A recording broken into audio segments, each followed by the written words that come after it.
The decision in front of Nigeria to stave off a crisis boils down to two choices. One is a complete revolution, and I'm talking about a revolution against the cabal, against the establishment, senators, governors, and private partners who have inherited Nigeria's promise. The entire group of them. It's either Nigeria has a revolution in which the entire collective is kicked out with a declaration for them to relinquish all their assets, all their land, all their businesses, and leave Nigeria on self-exile.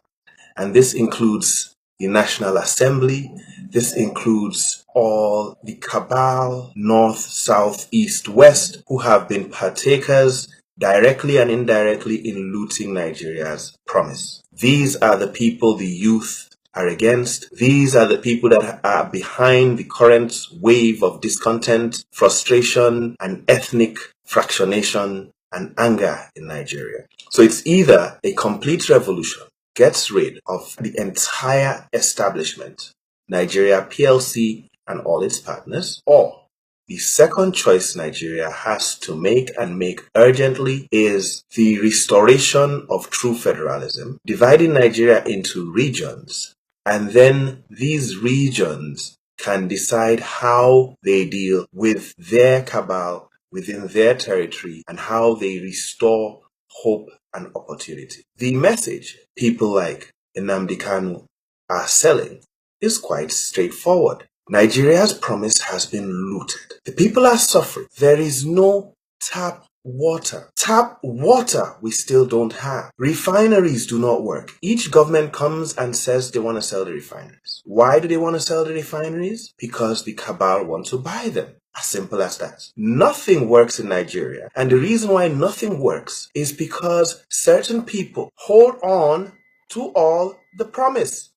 They hold on to all the endowment of the country. And these people, because they ride in bulletproof vehicles and fly in private jets, they do not care about the level of road infrastructure. They do not care about police security. So these people continue to hold the promise of Nigeria. And this is all Mohammed Yusuf sold. This is all Nnamdi Kanu has to sell. This is all he is selling. And he is a hero in the South right now due to the promise of emancipation of at least his sector of the country from these jackals, from the vulture cabal, from Nigeria PLC. And the agitation of the youth is not going anywhere. As a free people, we can afford to make life better for our people. Nigeria is not a civilized country.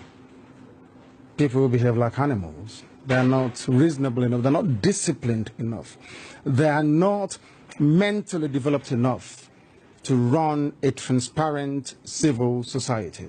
For them, they have a feudal mindset where you have the ruling class and, a multitude of poverty-stricken people who never utters any word in rebellion or to even ask questions about their plight. That is one thing we are determined to challenge. Didn't you go through the roads and see how horrible they are? Didn't you see how unkempt everywhere is? How filthy and dirty everywhere is?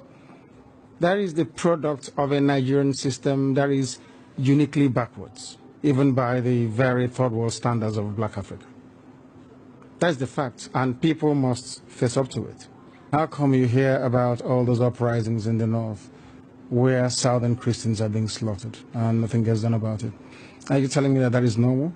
People are in the north out of a dire need, necessity more or less, to try and survive, because here the entire production process has been emasculated by people and policies that are geared towards ensuring that our people exist in perpetual state of poverty, and that is unacceptable to us. What we're asking the world to recognize is that we want to live in peace, not in pieces. And this is a similar desire shared by Ojukwu and my very self.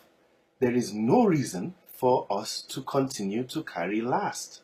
The first few years of independence were not too bad, but there were a lot of unfulfilled ambitions of the Nigerians, because In those days, we thought that once you got independence, you were free and everything worked, and you joined the higher league of nations internationally discussing what went on. In fact, to Nigerians it looked as though, and indeed they tended to show, that independence in itself was the achievement. Now Nigeria was free, as we're a member of the world. Instead of looking upon it as the beginning of our journey to nationhood. The youth are suffering. The youth are frustrated. There is no promise for the youth. The youth are not involved in government, and corruption continues to permeate all arms of government till date. Several months after, Babachir grass cutter is being covered by the Nigerian government. That's the Buhari Osinbajo government.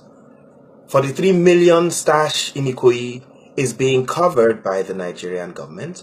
And this is the same government that massacres the youth when they protest on the streets of Kaduna or protest in Onitsha. I'm talking about kills them.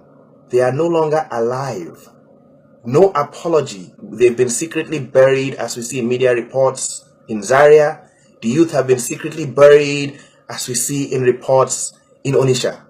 This is what they do to the youth who protest their agitations. But when you have corrupt cabal, the protected cabal who this revolution is all about, is a war against these cabal. When these cabal loot the promise, when they loot from IDPs, victims of Boko Haram, when they loot millions of dollars meant for Nigeria's future, when they loot millions of dollars meant for Nigeria's upkeep, this government shields them.